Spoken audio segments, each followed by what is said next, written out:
Hey, welcome back. I'm Steve Rhode, the Get Out Deck Guy. And with me, as always, is the abominable. Abdominal? The abdominal snowman. He's got a six-pack. He's got little icicles there. I don't know. Got the wrong word. The other guy. Hey, Damon the Day. other guy. You're actually the one known as the other guy. Every time somebody calls me, it's like, yeah, I've been listening to podcasts with you and that other guy. Yeah, my life is always known as the other guy. Yeah, it's that other guy. I told you the story about my friend Joe. He was, he was so charismatic. And no matter where we went in the country, people knew him. And we're in Denver airport, so like the middle of the night, we're catching a connecting flight. And I hear somebody go, Joe! And I know what my role is, right? And because Joe goes, yeah, and this is my friend Steve. Hi, how you doing? Yeah. Hi, I'm Steve. Howdy ho, neighbors. Yeah. All right, you're back with the Get Out Deck Guy show. We're talking about, that debt thing instead of old friend I was going to say, I bet we're talking about debt. I bet we are. And today we're going to talk about what to actually do with that tax refund when you're in debt. We kind of talked about it a little bit last time. We told you how your tax refund won't save you, and we showed you the math, but that doesn't mean the refund is useless. I mean, far from it. A tax refund can be nice money. It's real money. And the question is, how do you deploy it for maximum impact? And today we're going to give you some specific strategies based on where you are in your debt journey. Same refund, completely different outcomes. But one thing I want to talk about tax refunds initially before we jump into the stories is I understand mentally why people are comforted by getting a big tax refund. But if you're just finding that the months are too short for your money, it might be worth it to adjust your withholdings. So instead of getting a huge tax refund at the end of the year, you're breaking even, but you're getting a bigger paycheck when you need it most. You've seen all that, Damon. Yeah, and I mean, sometimes we use that as a strategy when we're trying to come up with ways to get some extra monthly cash to right the ship from the cash flow, because cash flow is where everything starts and stops. Yeah.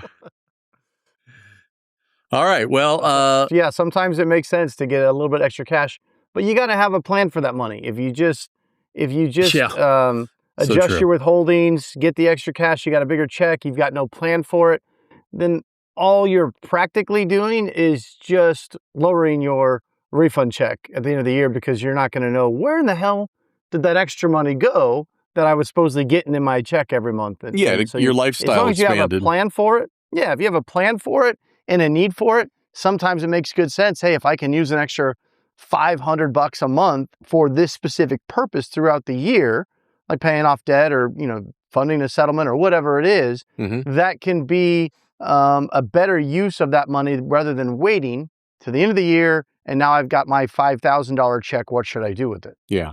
And one mistake I've seen people make all the time is they'll take the $5,000 check and, like they've got, let's say, $50,000 of credit card debt. And they'll take the $5,000 check, they'll pay it off on the credit cards. Now you got $45,000 credit card debt and no savings, no reserve. And the first time the tires, need to be replaced, guess where it goes? Right back on the credit card. So we'll get into it, but.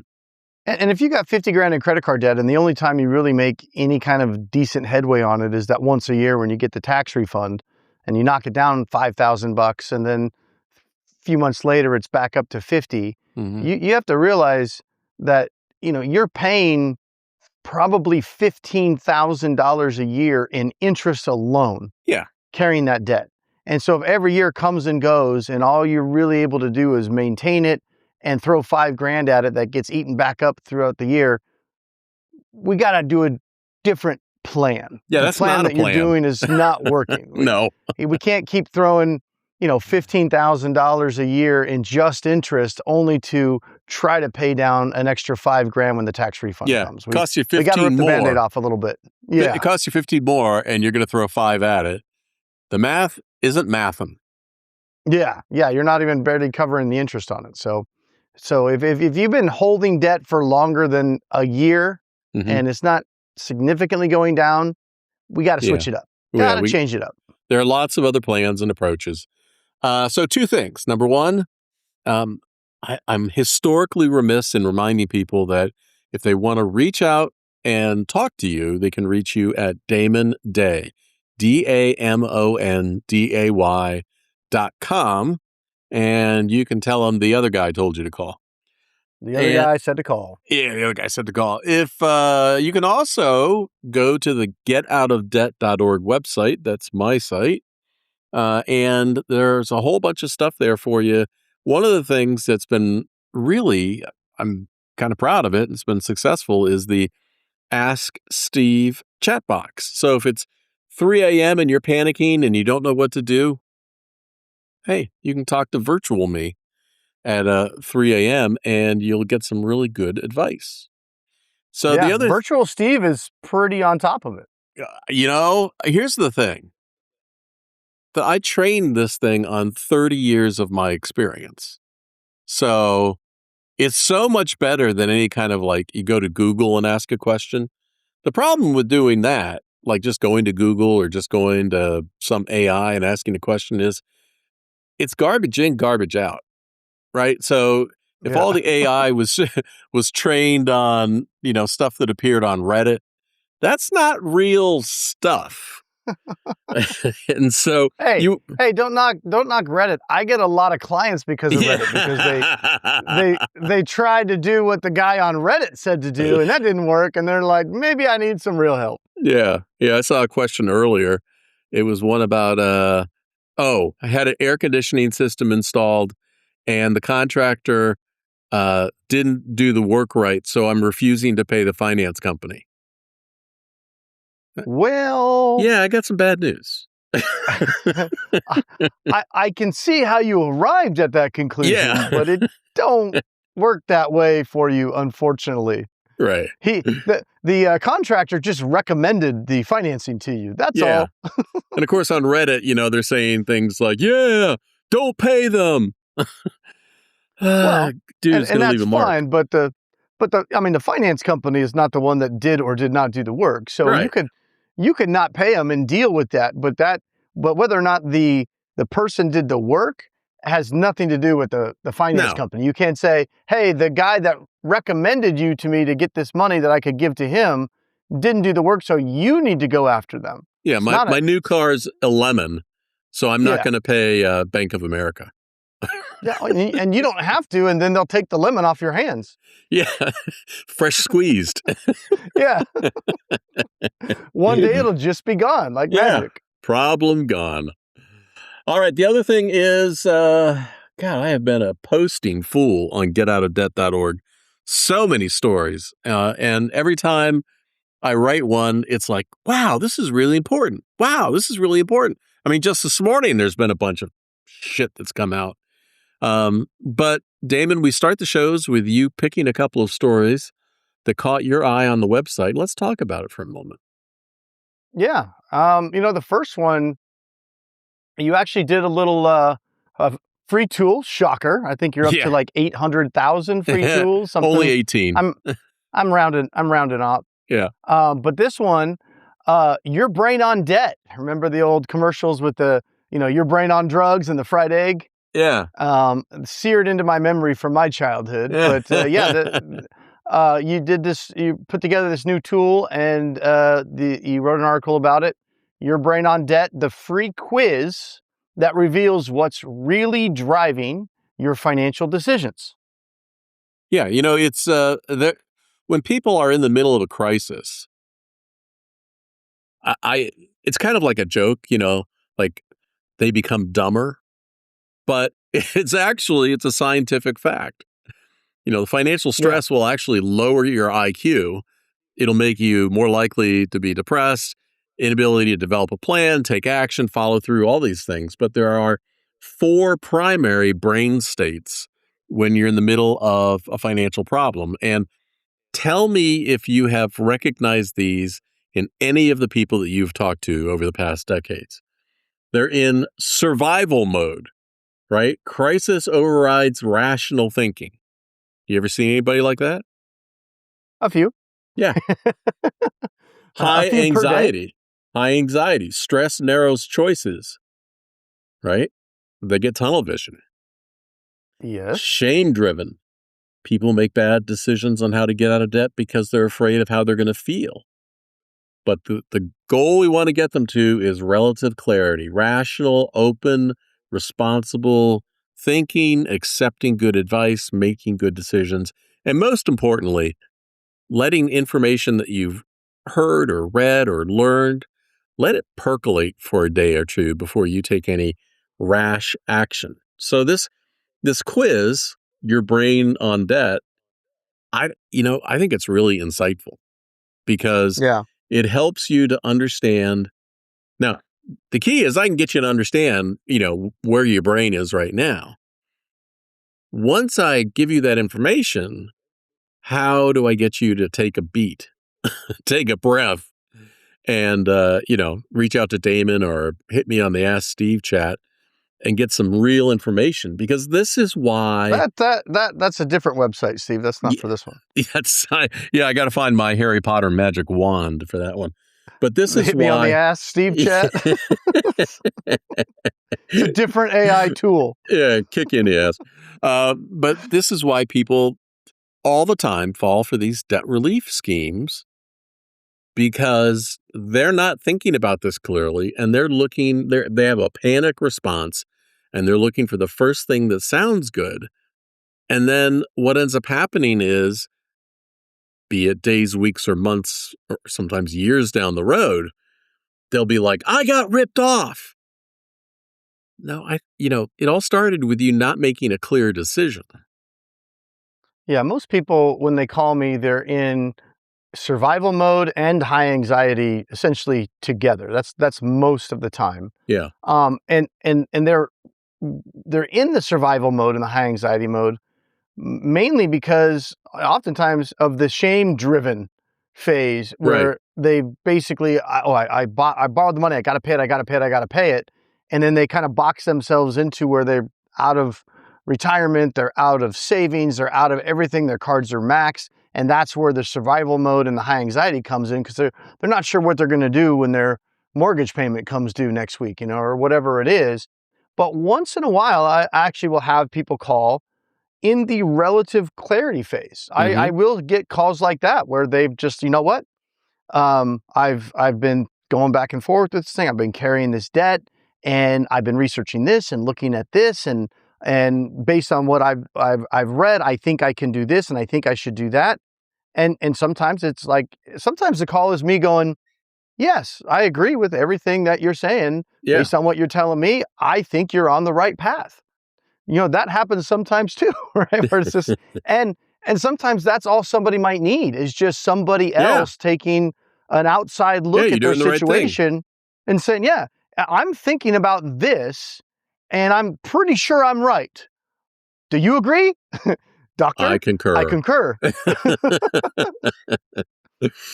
That's not most of the time, but that is sometimes. So sometimes that relative clarity is there and they can see it for what it is. So this quiz, it's 20 questions, takes just a couple minutes. I don't ask you for any personal information, no email, no name, no nothing, just helping you to get some clarity about your thinking right now. And if you go to getoutofdebt.org, you scroll all the way down to the bottom, there's the free tool footer, and it's in that list of the 18 other free tools that I have there that you can use. And darn it, it's such a good looking website. It's just pleasing to look at. Steve spent 20 years getting to the point where he can let AI make him an awesome website. Yeah. 20 years of computers, programming skills, all that crap. It just looks good, man. It looks good. Thank you. I appreciate that. All right. The other story that one story that we're probably not going to get to, but I think that everybody should go read because I think it's fascinating. The research on this was incredible.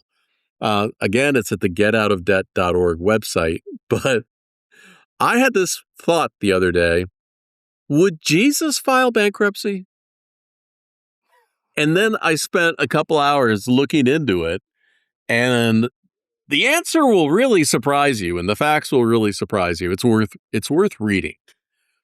But the other one that I was really proud of this week was the 1099-C calculator to help you figure out if you're going to have to pay taxes on forgiven debt, because this is the time of year where everybody's getting those 1099-C forms for forgiven debt.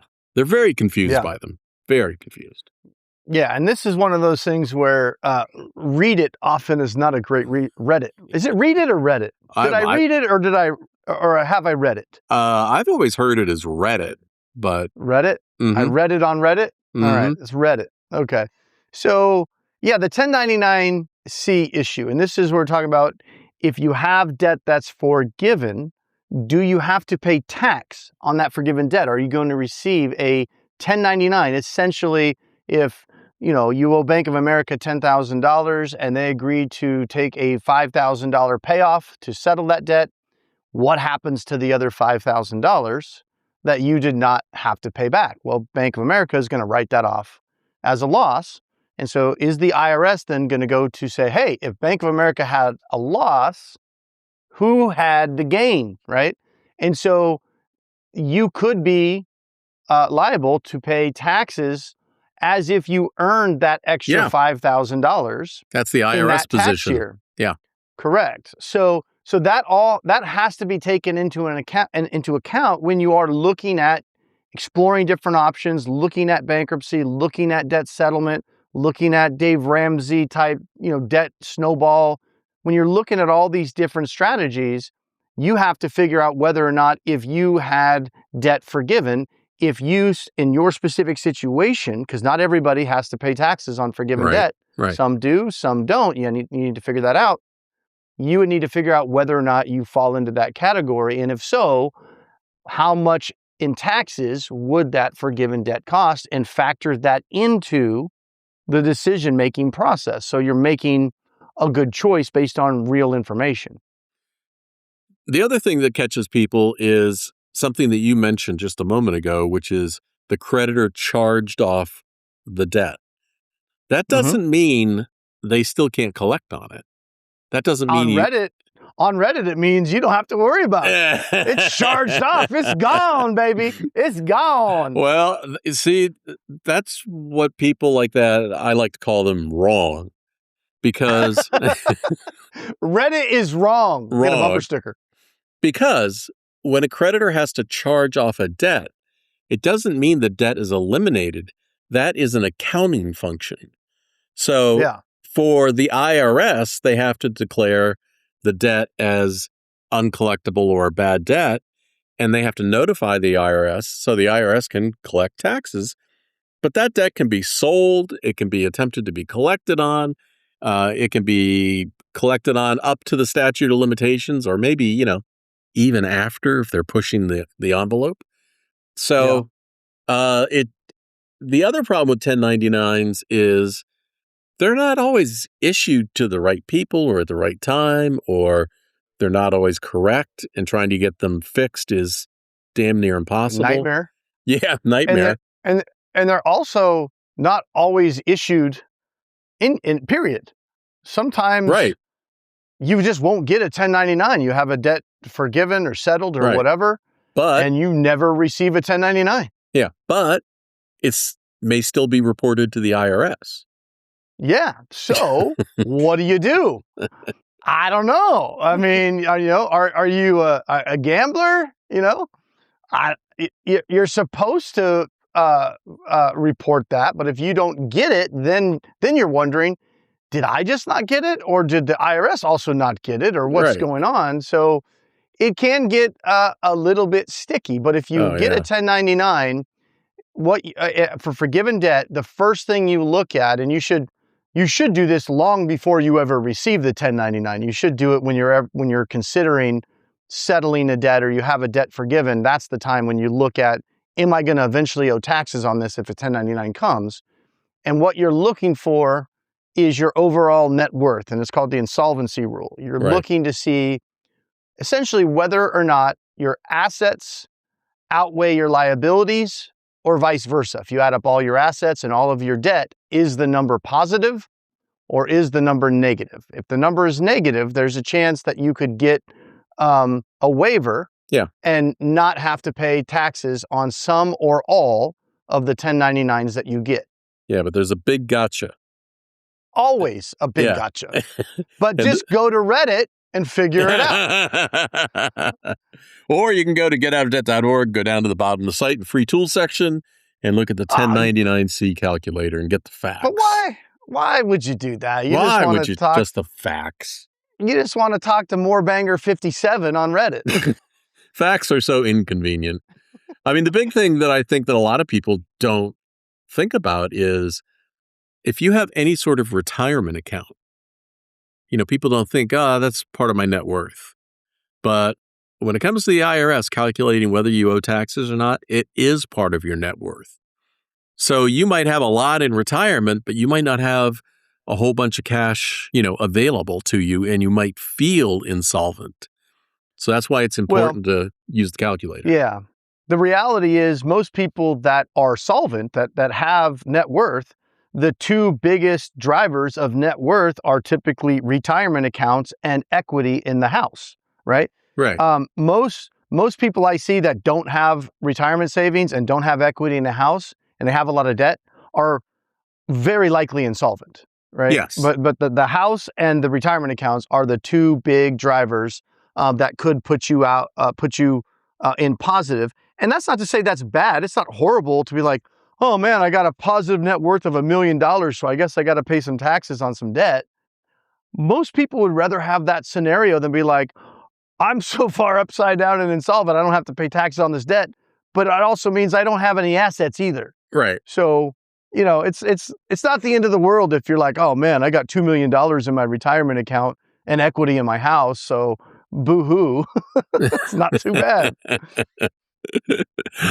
All right. There is a big difference, like you said, between net worth, like assets, and actual cash flows. Again, everything goes back to the cash flows. You could be struggling and falling behind on payments and have a $2 million net worth, but still not have any cash. Right. Yeah. You can be rich, but feel poor. Yeah. All right. Was there a third story before we jump into refunds? Oh yeah, there was. We talked about this a little bit, but you just wrote an article on it yesterday, actually. And I thought I would bring it up again because this is the biggest problem I see. And you've seen it for 20 years. And I'm seeing, I don't know if I'm seeing a lot more ads for this because I've watched a couple of ads when I randomly came across it. And now the Instacrap algorithm is feeding it to me or what. But I'm seeing ads for consolidation loans like nobody's business all of a sudden. Yeah. Because, when I see debt stuff, it catches my eye and I watch it like, what bullshit debt relief company is this now? Mario Lopez and all this kind of stuff. So I tend to watch them. And then I'm yelling at my phone like, this is bullshit. But this article that you wrote is, should I use a debt consolidation loan to pay off my credit cards? And the answer is no. But usually no. Sometimes maybe, no. But be careful. It's a trap. The problem is, again, this comes back to your brain on debt, right? You're looking for a magic quick solution. And it sounds like if I just got a loan, that would fix all my problems. But unless you deal with the underlying reasons why you got into trouble in the first place, I guarantee you will get the loan and you'll run the debt back up again. I guarantee. Justin Wilson, he was a TV chef. He's the one that's responsible for that. I guarantee. I do. And, this is, for all the decades, this is the pattern. And it's not just one debt consolidation loan that you might get. You might have a couple of them because the people that are pushing the loans generally fall into two baskets that I see. One is these days, they may be pushing a debt consolidation loan and saying you're going to get this great loan, but it's going to be bait and switch into a debt settlement program because you're going to apply and they're going to go, oh man, you didn't, oh shoot, you didn't qualify. But we have this even better program, which always makes me laugh, right? Yeah, exactly. Why are you giving me the better program because I didn't qualify for the one that now is inferior? Right. Why wouldn't you offer me the better program first? Jackass? Yeah. Like, wait a minute. Something's rotten in Denmark here. Yeah. And the other thing is that if anybody is marketing you a debt consolidation loan, let's just say clearly what this is. They're trying to sell you a product so they can make money. It has nothing to do with, if somebody qualified you for that loan, it has nothing to do with you being able to afford it. It just means they were dumb enough to offer it to you. In fact, Damon, like one lender that we've been talking about over the past few days. We're like, are they stupid? Yeah. What? They looked at all of this and still offered 30 grand? Well, okay. All right. You do you. Now, there are situations and strategies where getting an immediate influx of cash, which is what these consolidation loans are, can be strategically used in a smart way to get you out of the problem that you're in. But unfortunately, most people, they're in that, that high anxiety and that, panic mode, right? And so all they look at is, okay, I've got way too many accounts. It's high interest. Oh, I'm going to get this loan. It's lower interest and it's going to go to one payment and my overall payoff is going to be slightly lower per month or whatever. It's going to save me some cash. So that can't be a bad thing. So I'm going to do it. They take that $30,000 loan and they pay off cards dollar for dollar. And then like clockwork, because they just pushed the easy button of getting that consolidation loan, helps them take a breath. They don't feel stressed and panicked.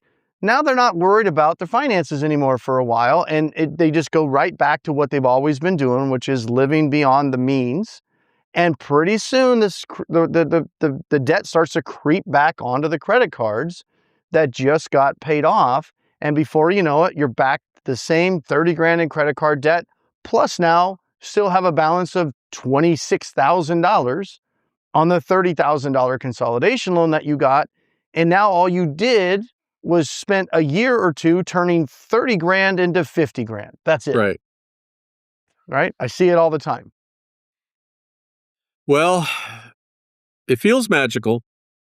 Just have a plan. A plan. It's kind of a theme with us. Yeah. like everything's on the table as long as you have a plan for it, right? You have lots of options. Even Dave Ramsey. We gag on Dave Ramsey a lot, but math is math. It's not that Dave Ramsey's math doesn't work. It's just, in my opinion, he's too militant about it. It's Dave's way or the highway, and you're a freaking moron if you don't want to do it Dave's way. And, I get a lot of phone calls from people that resonate with, I think Dave's a little too militant about, how I have to live my life and I have to do it this way. And so that's why this podcast, I think, resonates with a lot of people where they're like, wait a minute, you mean there is another way to get out of debt than just sacrificing 5 years of my life and telling my kids that your life sucks and we're not going to do anything but sit here and I'd say watch Netflix, but we had to cancel that because that was $26.99. So, we got to pay Chase back faster. We got to get out of that. But yeah, there are other ways, but not to say that Dave Ramsey's method is not the best strategy. It is a strategy. Some of you that are listening to this, it could be the best strategy if you like that sort of thing. But for people that don't like that, there's other strategies. All right, so let's say you're getting that $5,000 or $8,000 tax refund check. There are a bunch of options that you have. Now, I'm not telling you to do any one of these options, just like the example Damon just gave you. These are different options, but all depend on what the overall plan is. So one of the things you could do is if you're trying to settle your debt, You could add it to your settlement fund. You don't have to spend it right away. You could, set it aside and come up with a strategy on how you're going to tackle your debt. That extra $5,000 could mean settling one more account or having a little bit better leverage. So if you I used that example of Bank of America a little bit ago. Maybe you owe Bank of America $10,000, but instead of just throwing $5,000 at it, come up with a strategy. You might be able to settle that Bank of America. And I'm just using Bank of America as an example because I used it before. And then use that $5,000 to negotiate and settle the entire card. So now your $5,000 tax return got rid of $10,000 worth of debt. A little bit higher and better use of that money if it's a good strategy for you. So another thing is you could pay off one small account. You ever seen that happen? I've seen it on the Dave Ramsey show. If you just got one small account, and the $5,000 isn't going to be totally diluted by paying it off, or you just need one less creditor, you can pay off one small account.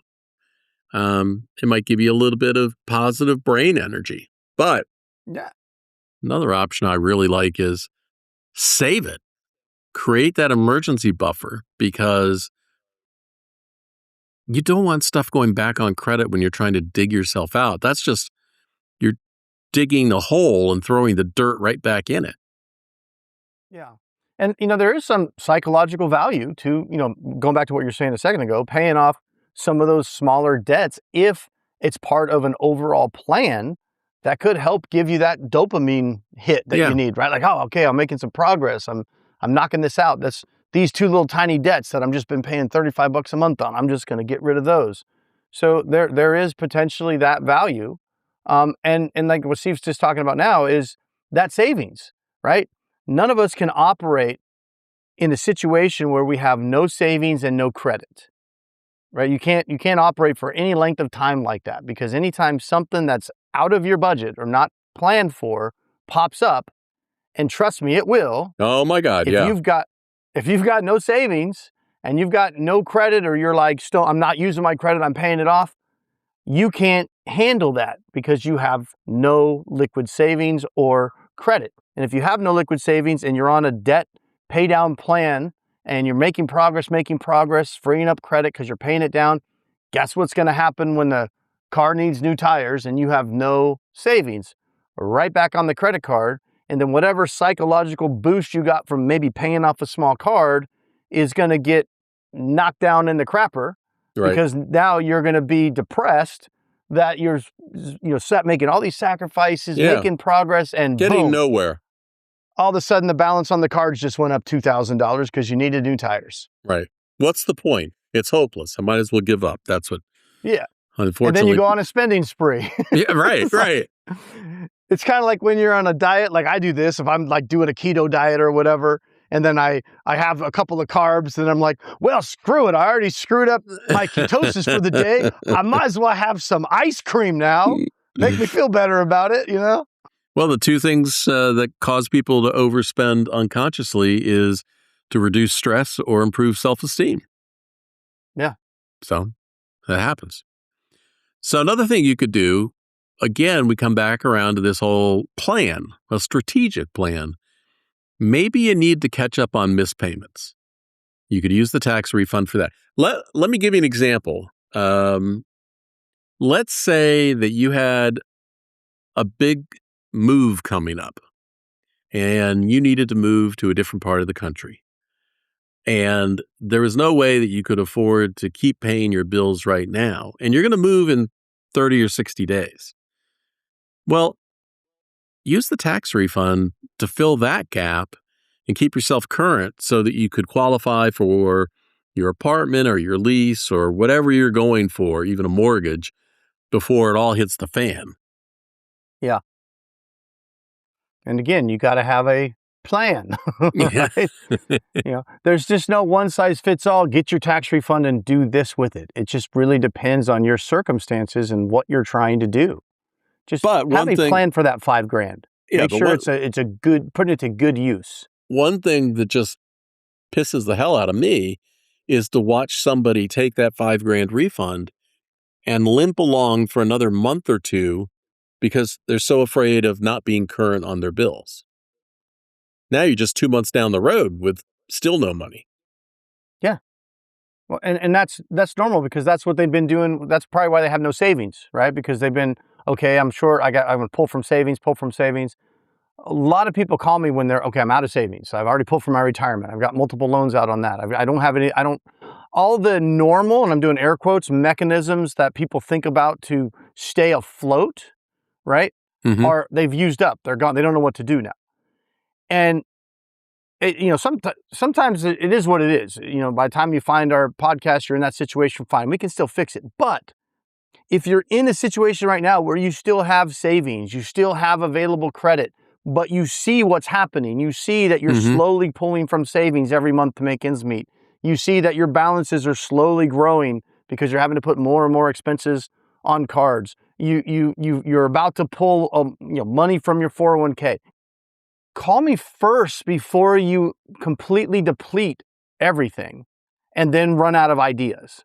Call me first. Yeah, the tragedy is whenever I've seen somebody who made impulsive, felt like good decisions at the time, but they made decisions that essentially just threw away tens or even hundreds of $1,000s, of future money based on either a cultural belief or an assumption or a myth or something else.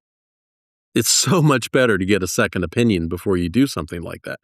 I mean, even if you go to the Ask Steve chat on getoutofdebt.org, or you go have a free call with Damon at damonday.com.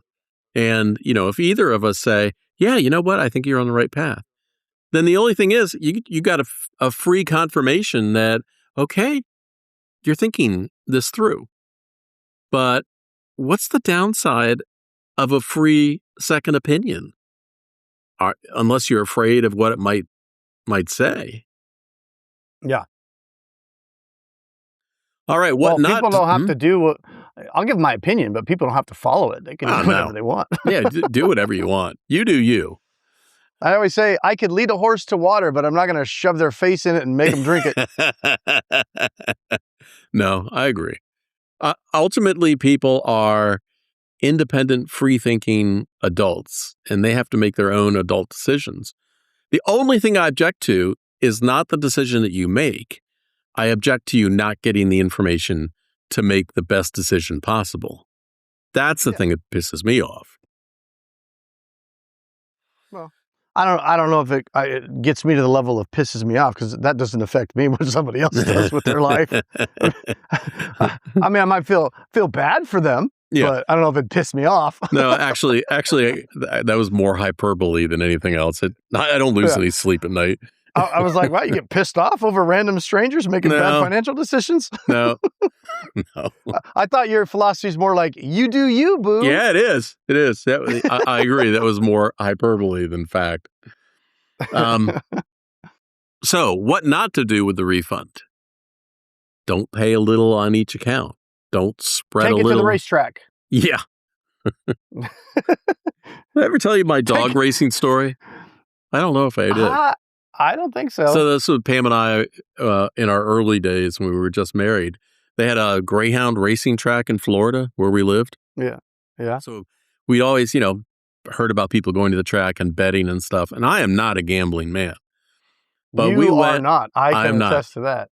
But we went and took, put like a $5 bet on some greyhound. Sweating bullets. Yeah. Walked in the track, put $5 on, I love this dog. The dog runs around the track. We win. We get $50. You're like, uh-oh. Yeah. I went straight to the ATM and deposited it. Hence, you are not a betting man. No, there's no rolling that over. So, no, I'm not a betting man. But that's how you get hooked, man. You're like, that was the easiest $50 I ever made. If I could do it once, I could do it again. I remember taking a cab from the Las Vegas airport to the Strip, which is a short ride, but there was a billboard and it said, Best payouts in town, 98%. So let me get this math right. I know where you're going, Steve. The best payouts in town are going to cause me to lose 2% every time I put my money on the table. Best case scenario, I'm going home with 2% down. Yeah. That doesn't seem like good advertising, but whatever. Yeah, but people are still going. Yeah. Well, there's a billboard on a highway near me right now in giant letters. They meant well. Bless their hearts. They meant well. In giant letters, it says, "Fight cancer alone." But in little letters above it, it says, "Make sure you don't fight cancer alone." Yeah. Like, somebody needed to look at that from a distance before they put that on. All right. What else not to do with the $5,000? Don't just catch up on minimum payments if you're going to stop paying anyway, or you don't have that need that we just talked about to keep credit great until something happens in 30 to 60 days. Don't, well, I think that if you get $5,000, you've probably been struggling and limping along and stuff. I say take $1,000 of it and just go have some fun, right? Do something to treat your brain, to treat your life. Take yourself and your loved one out to dinner, or do something, or go on a weekend vacation or something. You don't have to be shackled to your bad debt problem 24 hours a day. Yeah, and kind of along the lines of what you're talking about, don't spread the refund too thin and just try to catch up on some things, and $500 for this one and $400 for that one. If you're on a path where you're maxed out and you're struggling, you're barely keeping up, you're starting to fall behind, if you get a chunk of money, a couple $1,000, just catching that stuff up, all that's doing is buying you a couple more months. If we're not changing the overall situation, you might as well, to Steve's point, I would rather you take the $5,000 and just live it up with the whole damn $5,000. If all you're going to do, if the alternative for you is just to throw it at my credit card so that I get another couple of months. Hold on, my wife is Kathy beeping in. She's the only one that can call. Are you still there? I am. Is the house on fire? Hold on. What happened? Steve? Yes. Yes. All right. Well. Yeah, well, my wife cut me off. Okay. I don't know could you hear me? I could hear you, yes. I couldn't hear you, but Anyway, what I was saying, it was a damn good point until my wife came in with the ringtone coming like a wrecking ball. So she's the only number that can ring through. It's on Do Not Disturb. But my point is, if all you're going to do is just try to throw it at your minimum payments, so kick the can down the road a couple of months and then be right back in the same position, you essentially wasted that refund anyway. So you might as well just freaking go live it up with it. Yeah. Be out of money 3 months sooner. So what at that point? Now, granted, I would rather you come up with a plan and strategically use that $5,000 for good. But if you're not going to, you might as well blow it. Right. Take it to the track. In fact, it's not an illogical plan. Yeah, but the better plan is come up with the plan before you take it to the track. I'm just saying, if you're going to do the Reddit advice and just blow it and just kick the can down the road for 3 months without changing anything else, then you might as well take it to the track. At least you got a chance. Put it all on red. Hey, you'll come back a 2% loser. Yeah, that's right. All right, next week, we're going to talk to the people who are still waiting for that refund, waiting for the right time, waiting for something. And it's called the waiting game. I'll deal with it after the tax season. And here's a spoiler. It costs you money. It really does. So, Damon? Well, tax season is full of emotional decisions dressed up as financial decisions. This podcast keeps you rational. Maybe. Maybe. Stay subscribed. Yeah, stay subscribed through April. This is when the most damage happens. Yeah, that's true. Before your refund hits, decide which option that we talked about makes sense for your situation. Write it down if you're a visual type, and then tell someone. Don't let the refund arrive without a plan, or it will disappear at the track. I would like to give a very warm welcome to all our regular listeners who, when they talk to you, they mention how much they have enjoyed listening to you and that other guy. And the other guy. The other guy, Mr. 2%. Hey, if you are going to call me, just to make Steve feel better, when you call, say, "Oh, I've listened to your podcast with you and Steve," and then I can finally call Steve and say, "Hey, somebody knows who you are." It'll make him feel good. Since he's the one doing all the behind-the-scenes work on the podcast anyway. And writing all these damn posts and all this research. Oh, my gosh. He does all the legwork. The least you could do is say, "with you and Steve." Well, okay. I'll give you that. That'll put a smile on my face. Yeah, and then I can call him up and be like, "Somebody knows your name, bro. You're doing something right." I'm not the other guy. That's that podcast with the funny guy and the other guy. The other guy. The guy that has all the facts and boring shit. He's so boring. So boring. All right, your tax refund is a tool, and every tool works best when it's used with some sort of intention. Knowing what you're doing with it before it lands in your account, that is something that we strive for. So until next time, Damon, I will see you. Peace.